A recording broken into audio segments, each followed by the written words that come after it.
O Além da Notícia desta noite está falando sobre educação e não aprendizagem. E aqui também fora do ar, enquanto tem o intervalo aí, a gente vai conversando aqui. E a Maria José, que a gente carinhosamente eu chamo de Zezé, ela estava contando aqui da experiência da refeição na escola, da merenda na escola. E ela disse uma coisa aqui: comer, Ronaldo, vem de uma época que representa comunhão. Você fez um trabalho sobre isso, é? Exatamente. Olha, essa questão do convívio social, as pessoas pensam que podem ensinar isso com disciplinas. Outra vez vem os conteúdos. Não. Ações, coisas práticas maravilhosas. Por exemplo, eu realizei experiências educacionais nas quais comer a merenda escolar representava um momento de comunhão, né? Aliás, tudo de muito importante na história da humanidade aconteceu em volta da mesa, né? A grande ceia de Cristo, Sim. que é um acontecimento marcante, fortíssimo para a história da humanidade, aconteceu na mesa.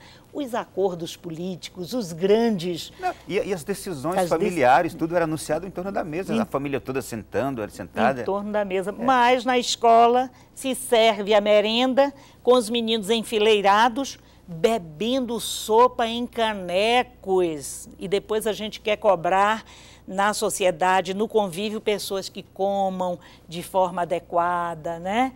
Que não incomodem os outros ao comer. Pois a escola pode servir a merenda escolar numa mesa bonita, com os professores acompanhando o momento da merenda. Sonorizado. As merendinhas enfeitadas, como nós fazíamos. Fiz até em Angola, né? Com uma folhinha, com algo interessante que desperte o desejo de comer a merenda, né? De um oferecer ao outro a merenda e dizer um versinho ou coisas do tipo. Enfim, né? A merenda ser explorada também na alfabetização, os elementos, os gêneros, como prática educativa, vira um acervo de palavras. Por exemplo, nós na Câmara fizemos uma experiência que os deputados ofereciam a merenda, cada vez era um. Então, quem era do Rio de Janeiro ofereceu goiabada, cascão com queijo e explicou por quê. Em Minas, pão de queijo, da Dona Beija, se contou uma história incrível sobre a Dona Beija.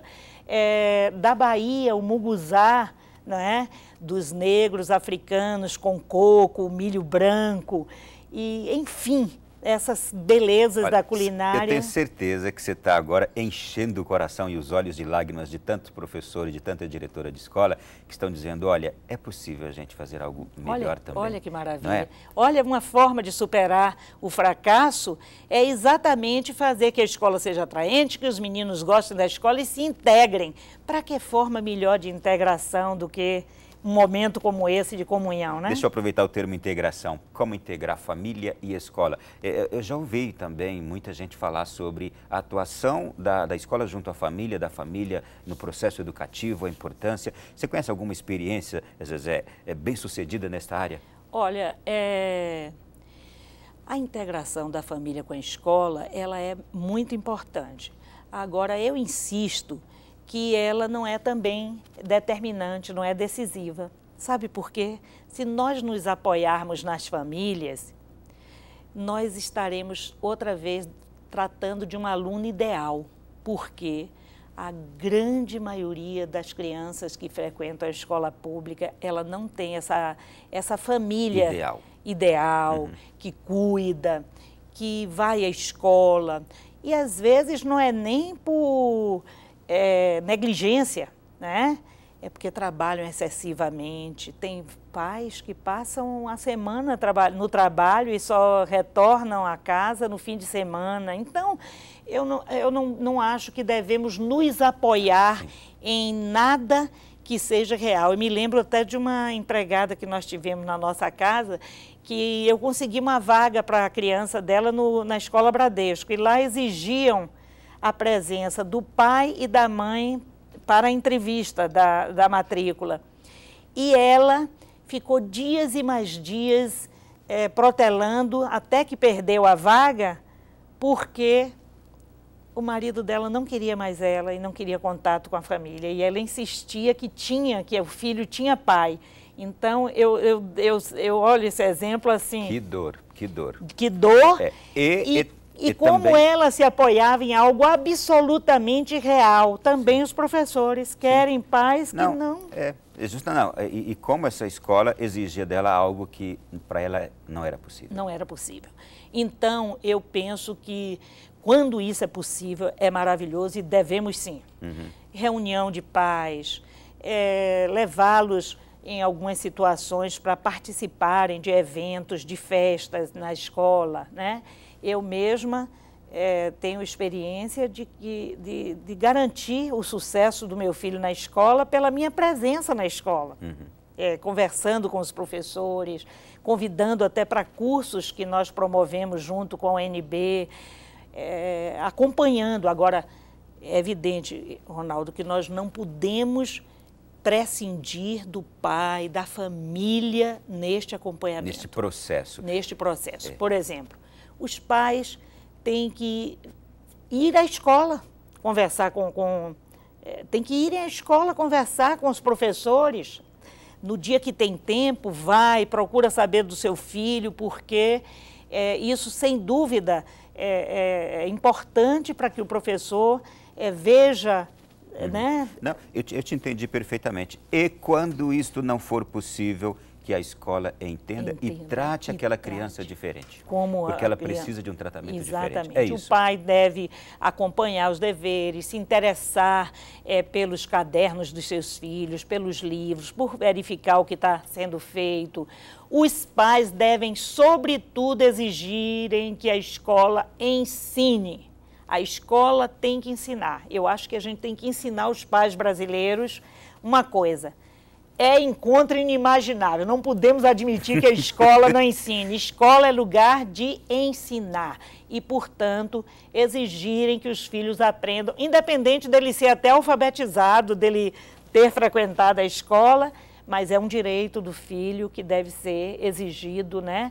E sugerir às escolas que não estão ensinando, aos professores, contraturno, trabalho especial com os alunos que estão... E essa integração família-escola pode se dar também no sentido de a família contribuir também com a escola, dizer, olha, eu percebi que isso fez bem para o meu filho, sugiro que façam isso mais vezes, que façam dessa forma também. É aquilo, a família também pode ensinar um pouco a escola a ser escola.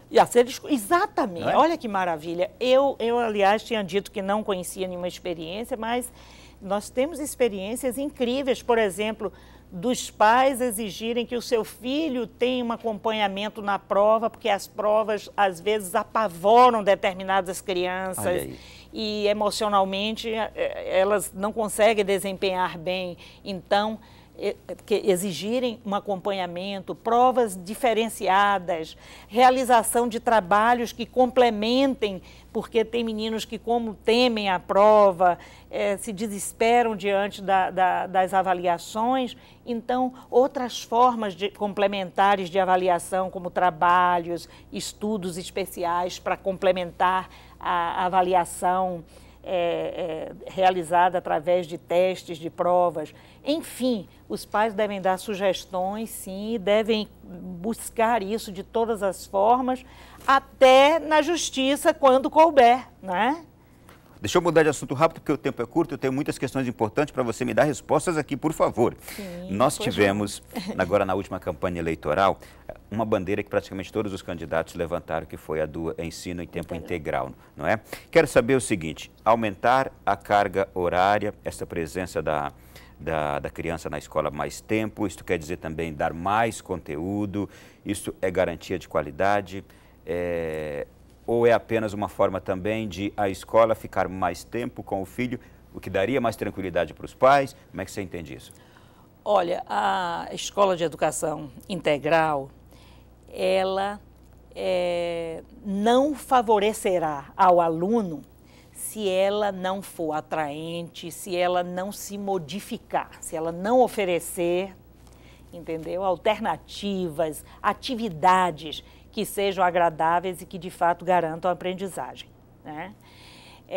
Mas a Escola de Educação Integral é uma reivindicação histórica dos educadores mais destacados da educação brasileira. Por exemplo, Anísio Teixeira, já em 1932, dizia que, principalmente para as crianças das classes populares, a escola de tempo integral era fundamental, porque elas estudavam um turno e no outro turno desaprendiam o que tinham aprendido no turno anterior.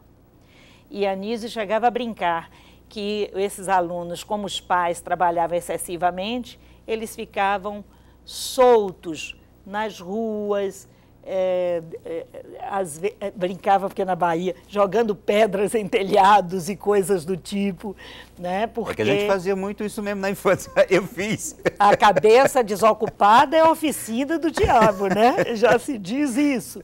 Então, a escola de tempo integral, ela é muito importante, não por esse aspecto apenas. Esse é secundário, eu contei para brincar como ele tratava essa questão, né? Que, na verdade, era muito bom que as crianças pudessem ser protegidas, né?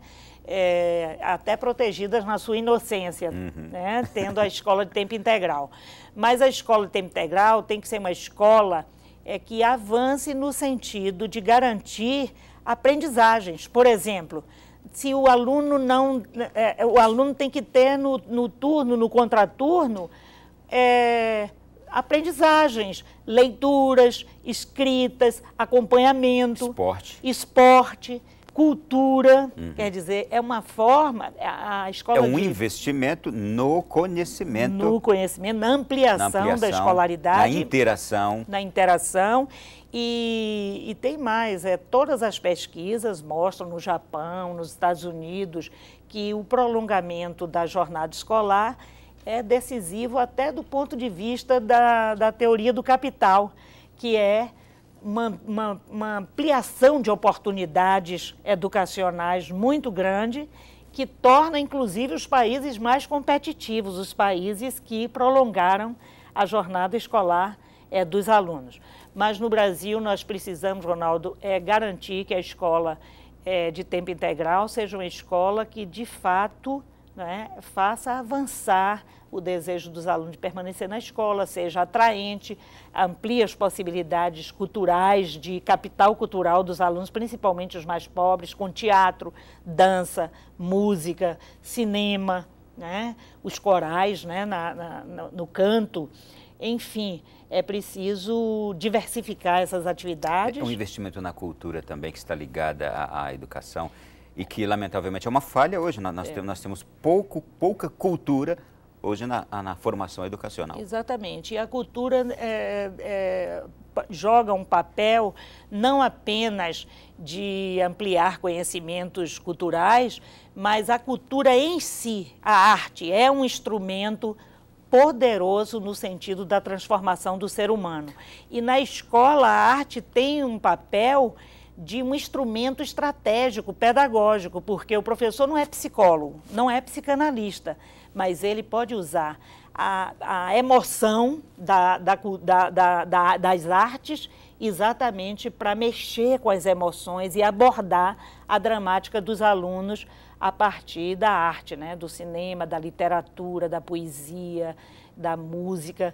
Inclusive, eu tenho muitas críticas à forma que a cultura é abordada na escola, as artes, sempre como disciplina também, né? Aquela coisa conteudista. Não, a arte ela tem que ser abordada de uma forma que emocione os alunos, que mexa com eles e que permita ao professor ensinar esses alunos a lidarem com seus dramas e suas emoções a partir da arte. Uma última questão que quero aqui propor a você que nos fale, em pouquíssimos instantes, é a questão da inculturação dos alunos especiais na educação. Eu tenho um filho especial que hoje estuda numa escola especial aqui em Brasília, mas há um projeto de lei em tramitação, que já faço um apelo aos parlamentares e às famílias brasileiras, que querem acabar com as escolas especiais. Muitas APAES trabalham também nesse sistema, e incluir os alunos especiais. O meu, por exemplo, tem uma síndrome rara, ele não consegue acompanhar nenhuma classe de enculturados, com processo normal. O que fazer com esses? Onde ficarão? O que será deles? Se acabarem essas escolas especiais, rapidamente, o que você entende desse processo da enculturação? Pois é, eu vejo o seguinte, que se disseminou no Brasil uma informação de que alunos disléxicos, que têm descalculia e de transtornos diversos não aprendem na escola e que esse é o problema central. Há uma verdadeira epidemia, vamos dizer assim, né? É uma epidemia, vamos dizer assim, imaginária, porque, na verdade, 10 a 15% dos alunos não aprendem por transtornos. A grande maioria é mesmo por desencontro em relação às metodologias e à formação dos professores. Mas você está tratando aqui de um caso especial, de fato. E eu vejo que os professores não estão preparados. E também há casos que realmente exigem um tratamento especial e, portanto, as escolas especiais, elas cumprem um papel muito importante, não devem desaparecer. Eu sou absolutamente contrária ao fim das escolas especiais. Aliás, eu acho estranho que se faça uma proposta uma proposta como essa, né, com essas características, porque todos sabemos que há, de fato, alunos portadores de necessidades especiais que não poderão ser atendidos numa classe regular, né? Por muitas razões, por problemas de equipamentos, de recursos, do próprio preparo do professor. E de uma atenção mais particular. E de uma atenção particular que esses alunos exigem. Também da capacidade intelectual que eles, por exemplo, o meu tem uma capacidade intelectual, ele tem 11 anos, de uma criança de 2. De 2 anos. Impossível. Pois, impossível, exatamente. É um problema, a gente estenderia o programa porque tem ainda um fator muito importante, que é o núcleo de conhecimento comum, né? Não é que todos tenham os mesmos interesses, mas é preciso que as classes sejam agrupadas de acordo com um núcleo de conhecimento comum. Por exemplo, um aluno que está totalmente distanciado dos demais, sem possibilidade de algum tipo de interlocução, de diálogo, é evidente que esse aluno não está no lugar certo e precisa de um lugar especial. Isso acontece muito na alfabetização, quando se juntam alunos alfabetizados com não alfabetizados, realmente é um problema gravíssimo, né? E que tem sido um fator responsável pelo fracasso na alfabetização. Os alunos têm que ser agrupados por alfabetizados e não alfabetizados. É evidente que os não alfabetizados apresentam níveis diferenciados. Um já descobriu a existência das letras, outros já relacionam letra e som, mas todos estão operando, vamos dizer assim, dentro de um mesmo núcleo de conhecimento, que é não ser alfabetizado. Mas os alfabetizados, se a classe for miscigenada, né, alfabetizado e não alfabetizado, os prejuízos são incalculáveis, e esse é um dos fatores de fracasso que a gente pode um dia fazer um programa só sobre alfabetização no Brasil. Quero agradecê-la muito, foi precioso ter aqui sua presença. Tenho certeza que para tanta gente agora em casa também. Obrigado. Eu que agradeço, e que o fracasso escolar seja enfrentado pelos pais brasileiros, com a ajuda de TVs como a Canção Nova, né?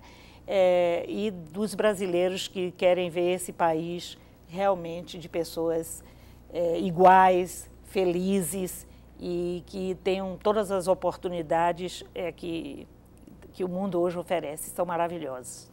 E a você que esteve em casa até agora nos acompanhando, o nosso muito obrigado, boa noite, bom sono, até a próxima semana. E você pode acessar este programa na nossa página na internet, alemdanoticia.net. Até a próxima semana.